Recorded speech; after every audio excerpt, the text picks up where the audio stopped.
It is common practice for a contracting party to hold a retention amount in the form of cash withheld from a payment, bank guarantee or other security to secure performance of the contract or cover costs of fixing defects. There are certain requirements and legislative protections in place for retentions and other securities. There are limits on retention amounts and securities.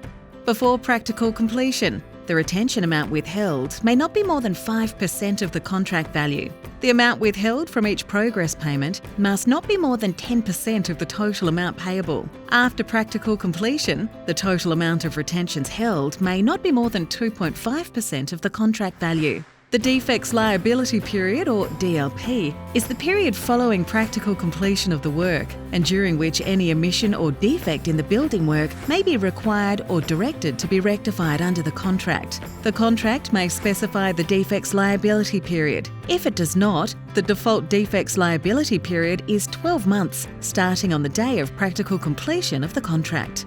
A notice of end of defects liability period must be given to the contracted party within 10 business days before the end of the defects liability period.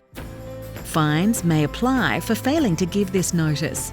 After the end of the defects liability period, the retention amount must be released to the contracted party unless the contracting party has a reasonable excuse. It is a serious offence to not release a retention amount. At the end of the defects liability period, the claimants must ensure they give a final payment claim to ensure they are paid any retention amounts owed. There are strict timeframes for claiming retentions. The timeframe worked out under the contract, or 28 calendar days after the end of the last defects liability period, or 6 months after the completion of all construction work under the contract.